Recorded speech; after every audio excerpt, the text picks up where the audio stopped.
the road to hell is paved with good intentions. In fact, the best news is that instead of there being a shortage, there is going to be more and more energy. The future of the cars is hybrid. I wanted to start by asking the Delhi elections. Which we are going to win, by the way.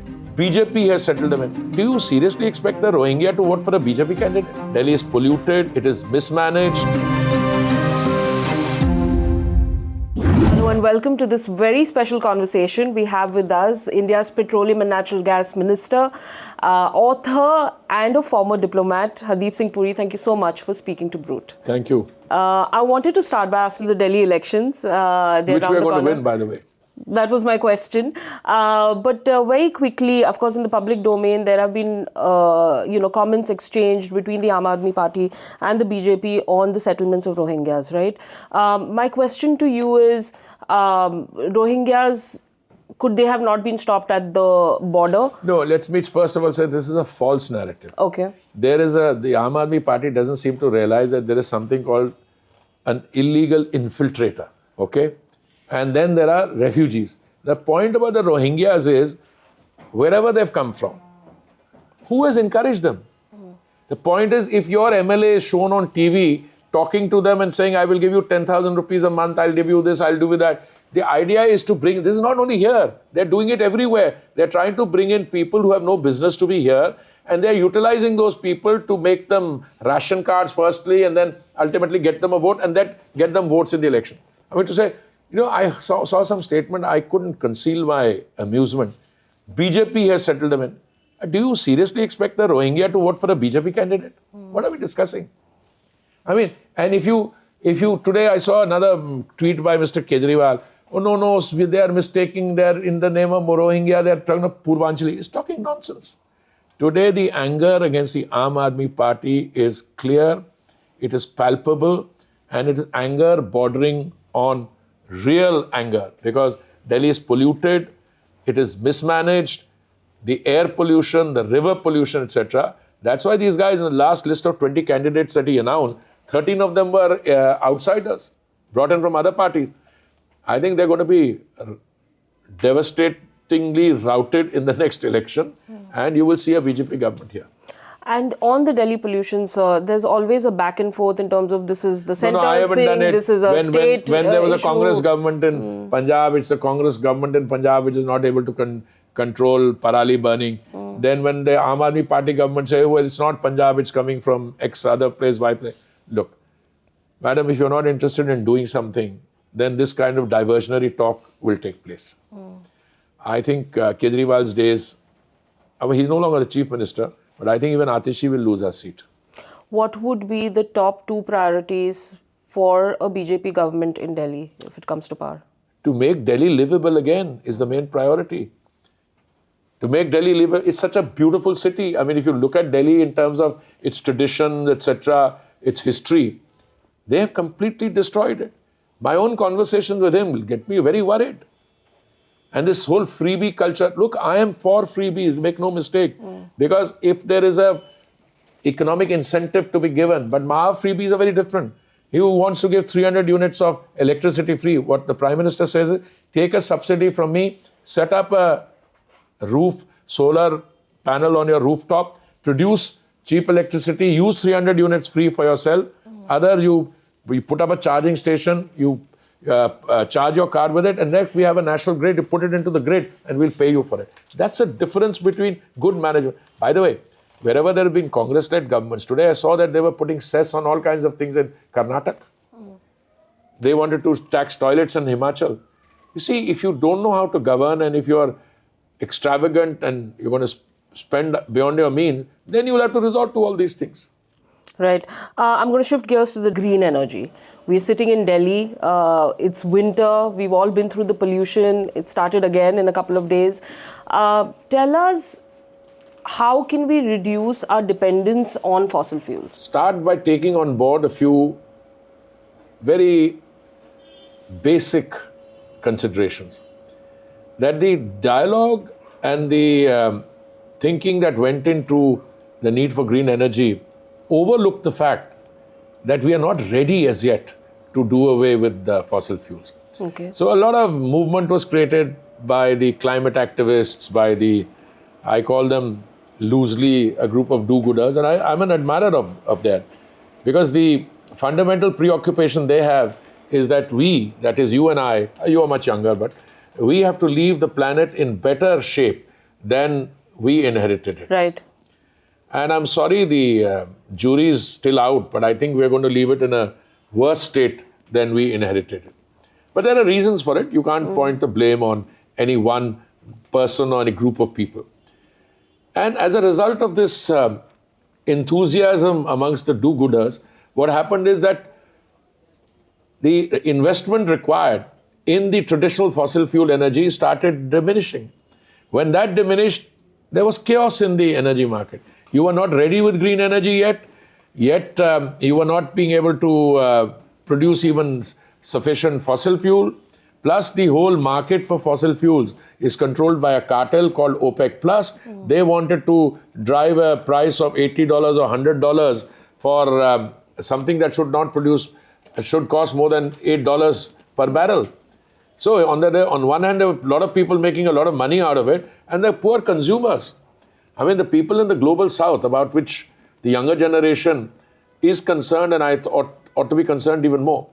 So what we did was, we means our generation, that they allowed themselves to be guided on this process by people who were sitting in places where there was no problem.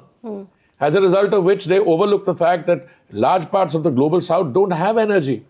Now, we in India provide clean cooking gas to a family which is an Ujjwala recipient for as little as 5 rupees in a day. Or a gas cylinder for a family of 4, which costs, maximum 15 rupees in a day.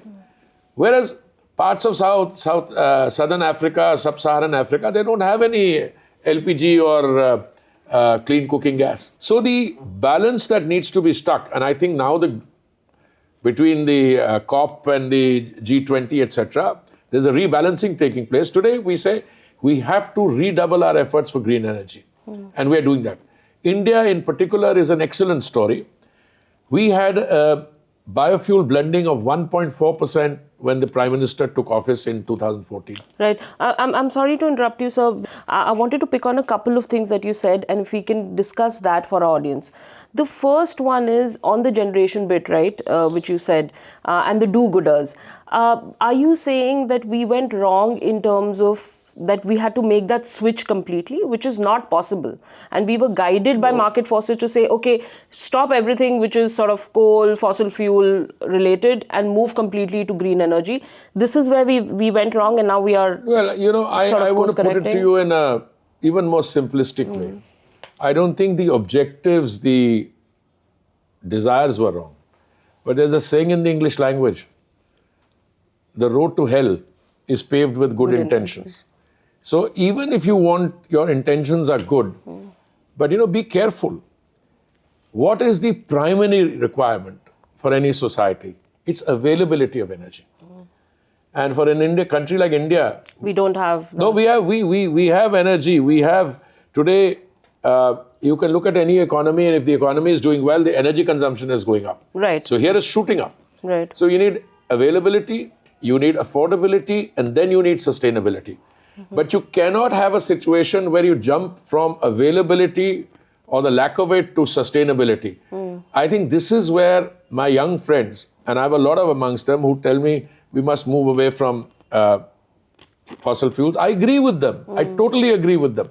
But the point of the matter is that it's not you and me who are going to decide. Today, India has a consumption per day of 5.4 million barrels of crude oil in a day. I would like to see that coming down, but I think it's increasing. And by the time we reach 2030, it may be 6 million barrels per day. Because people are growing richer, they want to buy cars, they are buying... It's not only that. You see, the cars that you might buy have electric vehicles. But if the grid is not totally green, then you're not helping out totally.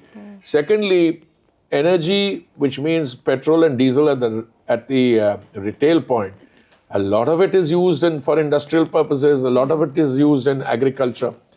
So, if I want to get a good night's sleep, I asked myself, have we done the right things in terms of the energy transition?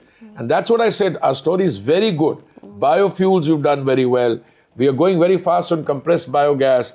On green hydrogen, which is the fuel of the future, we are doing well, and that is where we will go. Okay. Let's talk about affordability, which was the other point that you made. And you mentioned there is an OPEC plus cartel. Tell us a little bit. You seem surprised. I mean, I'm saying others may not call it that. But exactly. The choice of words. No, choice of words. I'm very clear in my mind. If you talk to OPEC, and they're all, most of them are my friends. If I talk to them, they say, no, we don't deal with price. So if I ask them, then what do you deal with? Oh, we deal with the total amount of energy that we release. Well, if you release limited amounts of energy that is limited in terms of less than what is desired, obviously the price will go up. But now the good thing is that over the last a year or so, they have reduced the total availability of energy and brought it down from 102 million barrels a day to about 97, and yet the price is not going up. Because there is more and more energy coming onto the global market. In fact, the best news is that instead of there being a shortage, there is going to be more and more energy. So some people are holding back their stocks of energy in order to be able to keep the price stable or take it up. Okay. So if we had to simplify the timeline for younger audiences, what kind of a timeline would you draw for them, saying that, okay, you will be looking at, say, a great EV infrastructure, a blended fuel, dependence on fossil fuel coming down? I can tell your younger audience that moment has arrived. It's arrived already. It's already arrived. Now it's a question of how much you can scale up and how much. And the scaling up can't be done by the government. It'll be done by the people. And the people will also do the scaling up dependent on the kind of behavioral change we are able to introduce. It's like you built toilets initially, but people were not using them. You saw that famous movie where they wanted to use it as a tailor shop. Right. But now there's no longer relevant. Anyone who's got used to having a toilet, public toilet or a community toilet, apart from a toilet in the home, will never let go of the toilet. Similarly, somebody who's used to an electric vehicle or a compressed biogas or CNG vehicle or something that's run on biofuel, a hybrid. Look, the future of the cars is hybrid. It's hybrid. It's hybrid. That means it would be an electric vehicle partly and partly run on ethanol. Ethanol. Because electric vehicles, there's a big debate on electric vehicles. Electric vehicles are also succeeding but they're expensive. But they're succeeding essentially because the number of charging stations which is coming up are very good. And they're cheaper to run. So if you have a battery with an endurance of 300 kilometers, so you charge up once and then you can carry on. But the initial cost is higher. But for the EV, a lot of forums talk about, I cannot go on a longer drive, the infrastructure has to pick up better. I don't think that's going to be a problem for too long. Okay. Because most of the oil companies are actually, 22,000 of them are setting up EV charging stations. Within cities, there's no problem if you get them on highways also. So what will happen is that if you have a charging of 300 and you're traveling 800 kilometers, surely after the first 200 kilometers, you'll find somebody who'll charge again. Then when you still got 100 kilometers or 50 kilometers run, you get another charging station. That infrastructure will come up. Okay. By the way, setting up an electric vehicles charging infrastructure is not something which is something we need to worry about. That is happening. Okay. I mean, the scale, see, it's like this. How many charging stations do I need? For instance, I'll give you another example. We are running some places where we are selling pure 100% ethanol. But there is not much use for it. But we are still doing it because we are encouraging people to shift their diesel tractors from diesel to electric vehicles. I am sure that the balance, that equilibrium between the number of charging stations and this one is being reached. Because the number of electric vehicles being rolled out in terms of numbers is also very large. So it's, if I get it correct, the infrastructure is almost already there. It's on the way to being produced. Today, you would not be discouraged from buying an electric vehicle only because you would fear about this thing. If you are discouraged buying it, it's because the cost is still very high. But then you look at the thing. So if you can put in the initial cost, maintaining it is cheap. But then, in any new technology, maintenance, repairs, is a repair infrastructure there. ये हमेशा शुरू में होता है, but once we are a terrific country in terms of bhedchal. Once a trend starts, Everybody goes to it. takes off. It takes off. So behavioral change, little bit of, as you said, the infrastructure is getting there. The middle bit is on industry. How is that supporting They're this? producing. They're producing this. They're ready for it. No, but the beauty of it, I'm so glad you asked me this question. I went to a country which is very famous for biofuels. They were genuinely worried because there is a particular kind of car. It's called a BYD, I think. It's called Build Your Dream. It's a Chinese electric vehicle. And they are selling them very cheap there with the expectation that they will develop a dependence on it. Now, we are doing nothing of the sort. Today, the electric vehicles which are being sold here are being manufactured by Indian players, or if foreign players are coming. So we have no such fear. We will produce those vehicles here. They are being upgraded here. The charging stations are here. We are actually in the midst of and on top of producing our own ecosystem on green energy mobility. I want to ask you on net zero emissions really quickly and shift gears then. India's target to achieve net zero emissions by 2070. I know it's a very broad question, but where are we on it? No, I have always maintained that 2070 commitment was taken with a sense of responsibility and a degree of abundant caution. Abundant caution, why? Because we wanted to make sure that we are able to do it. But I can tell you on behalf of my oil companies, all of them have net zero targets between 2035 and 2045. So they'll be the big ones. Once you get fossil fuel done, I don't know about the private sector. I think we'll be net zero well before 2070. But, there are other philosophical questions. Can you get to net zero without, for instance, the use of nuclear energy? I mean, I'm asking questions because, madam, energy consumption is shooting up. Right. You need that energy from somewhere. India's average consumption is 3 times the global average. So let me share one statistic with you. The International Energy Agency has predicted that in the next 2 decades, that is the next 20 years, 25% of the increase in demand will come from India. From India.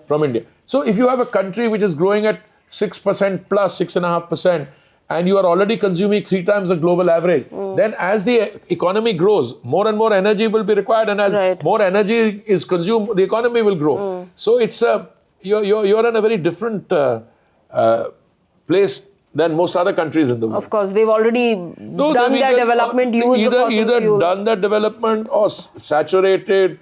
They are stagnant now and declining. And they used fossil fuels completely when they were on their way 100%. And were in the developing stage. Absolutely. So definitely challenging and good to know about the timeline. I'm going to shift gears to the geopolitical situation, which is very tumultuous. We've seen the Russia-Ukraine fallout. How did we... It's actually a double question I want to ask you in 2 parts. The first one is, how did we navigate it with our dependence on fossil fuels, importing it? And the second one is a bit broader one. As we are moving towards EVs, cleaner fuels, do you think the geopolitical situation is also moving in terms of maybe we have to mine differently, we are going to be dependent on different nations for the kind of changes that are taking place there, from, say, maybe building electric highways, vehicles, etc., all of that? No, you've got a lot of very important issues in that question. First of all, how did we navigate it? I think the very mature, confident and steadfast resolve of the Prime Minister, who has always maintained that his first duty is to the Indian consumer. We have to provide energy to the Indian consumer. Now, if somebody comes and lectures you, don't do this, don't do that, first of all, he or she is not in a position to lecture you, because I had my colleague, the External Affairs Minister, on his way to, I think, the United States, and he called me before that. He said, what do I say if I'm asked about Russian energy? I said, you tell them that they buy more in one afternoon than we do in a quarter. I think he didn't hear the last part, so in his press conference he said, you guys buy more in one afternoon, telling the European, than we do in a month. Not month, in 3 months. Look, there were never any sanctions on Russian oil. What we were told is that they wanted to impose a price cap, which means the Russian oil should be bought at a particular price. Now, that's music to my ears. if I can get oil and it's subject to a price cap because of the West, and the Russians are willing to adhere to the price cap, I'm very happy. I can get the energy. But situations never remain static. They change very quickly. And they change essentially because the global situation changes. So what happened is that when the Russia-Ukraine military conflict took place, our imports of crude from Russia were only 0.2%. Last month they were 38%. But they keep going up and down. They keep going up and down. I think it's largely a function of discounts. But the government doesn't import energy. It's the oil marketing companies or the private sector company. Right. And we float a tender at the point of importation, whoever can supply the oil cheaper. But also note that there are issues like freight rates, freight costs, there are insurance costs, and there is also the question of the exchange rate. The second portion that I'd asked you on, that as we move towards more electric vehicles, etc., how do you see the geopolitical situation evolve? See, your movement to electric vehicles will not determine the geopolitical situation. Geopolitical situation today is dependent on a lot of other things. You could ask, how will that in turn? See, I think there are fault lines in the Western economies. There are strains. If you look at the inflation rates, if you look at unemployment figures, Canada is a case in point. The economies of Western European countries like UK, France, and Germany, there are concerns there. There are snap elections being called. Japan has been slow growth for over extended period of time. China, I can see the growth is not as buoyant, but it's a $19 trillion economy. So even if they get 2% growth, that's a lot of economic activity. But I think this bright spark and all that is India. We got a large population. You were the 11th largest economy. You came down to the 5th. We are hopefully will be the 3rd largest economy in a short period of time. Today, and I'm carefully weighing my words, we are in a situation we are not facing energy shortages. So we can play the market card because they have to sell somewhere. It's not as if their fascination for green energy will result in them taking a decision that we are not mining petroleum leases anymore and that we're not producing fossil fuel. They would rather want to get rid of it. So I even see a time coming where whoever has got oil, that's why OPEC cutbacks don't work, because some members of OPEC are still selling more than the quantity. Right. I'm not saying it. It's global commentators are saying.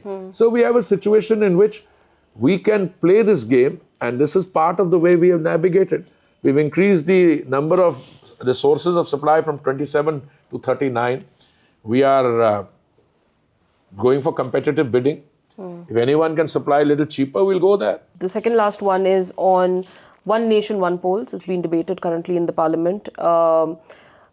We all know there are the pros and cons which are being debated. The first, of course, is we are always in election mode. That's something Well, that's a very major concern.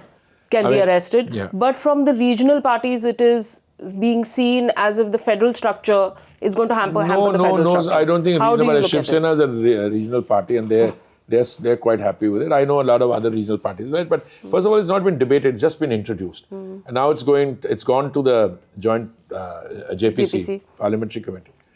My own view is that the minute people reflect on this and also come to the realization that this is how it always was, it is far preferable and more economical to have one country, one poll, than to be in a constant state of election. हमारा एक खत्म नहीं होता, दूसरा शुरू हो जाता है, दूसरा खत्म नहीं होता, तीसरा शुरू हो जाता है. Now I don't think that's good for governance. And look, that will suit anyone who's in power. No country has a situation where one party is in power forever.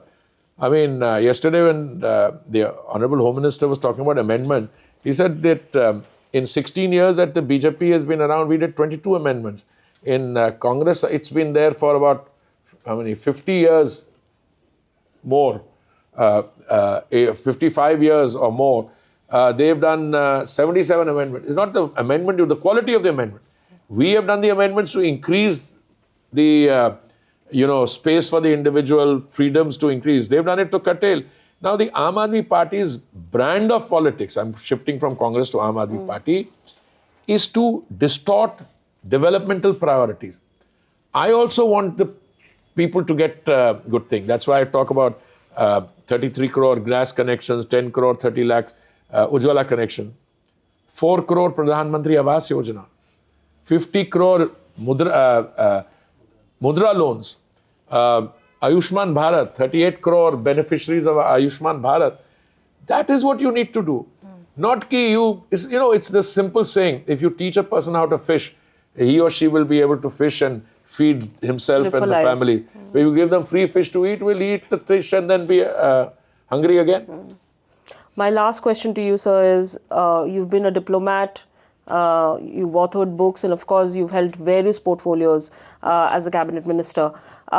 Give us a few points for our young generation in leadership and governance. Well, first message I want to give your young viewership is that you're very lucky you're born here now. When I was born, which was 5 years after the independence and 2 years, 2 months after the constitution was adopted, it was a very small economy. We had to work very hard. First of all, we are very grateful for the previous generation which got us the independence. The previous generation which toiled. The British didn't leave on their own. A situation was created, a mass movement, where they were left in no option but to leave. My generation is the first generation which grew up after that. And we saw a very small economy, a lot of poverty. In the last 10 years, 250 million people have moved out of multidimensional poverty. That's quite a thing. When I left university and I wanted a job, if you did very well academically, you could get a teaching job in one of the colleges. Or there were 1 or 2 private sector companies or some public sector companies. Today, a youngster comes out of a university, he's spoiled for choice. Now, they'll say a lot of money. Yes, you're producing 1 million engineers a year. So first of all, that's my word, that you are lucky to be born now. But you're even luckier. Because before you are in your full midlife bloom, India will be a developed country. Today we are a $4 trillion economy going on to a 7, 8, 10 trillion.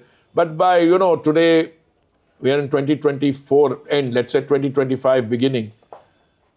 The average age of your viewers would be what, 15, 16? Right. Okay. In the next 20 years, 30, as India becomes a developed country, they'll be 35, 36 years old. That is when the per capita income will be up, the quality of life will improve. So, best of luck, guys. The action is here. Hardeep Singh Puri, thank you so much for speaking to Brut. Thank you. Thank you.